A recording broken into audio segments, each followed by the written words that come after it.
Hi friends, in today's video we are going to learn about how to manage a newborn child for dental care. Things to note: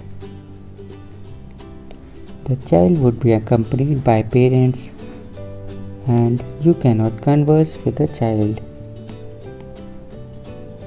As you can see in the picture over here, the child is being seen by the dentist, but the dentist is unable to converse or have a talk with the child.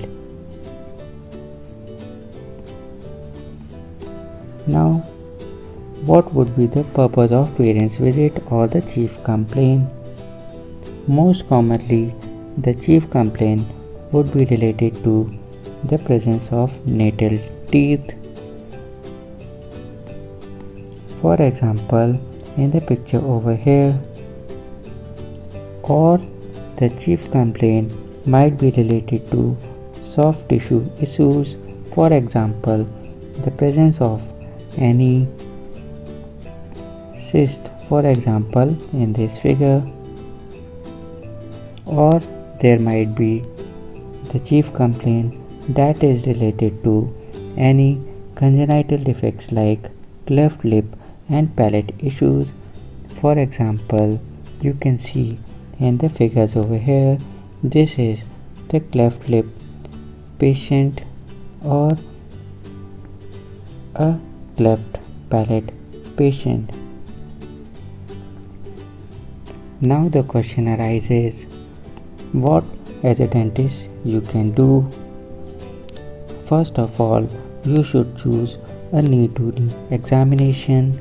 For example, in this picture over here, you can clearly see that the dentist and the parent should sit along opposite each other with their knees joining, and in their lap should be the child whose head should rest in well beneath the lap of the dentist, so that the dentist can observe the oral cavity of the child.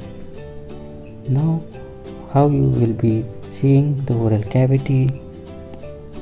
You should observe the oral cavity with gloved fingers without using any sharp instruments, so that to avoid any injury or iatrogenic injury to the patient. Now, how will you proceed? Whenever you are planning or managing the child, what you have to do is you have to plan the treatment or the management. After planning, you have to converse and explain the management to parents.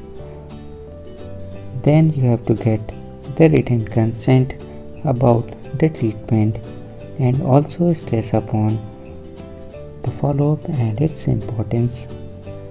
So hope this tip and tricks in pediatric dentistry related to the management of a newborn child for dental care is easier for you now. Thanks for watching this video. We will be back with another tip and tricks in pediatric dentistry.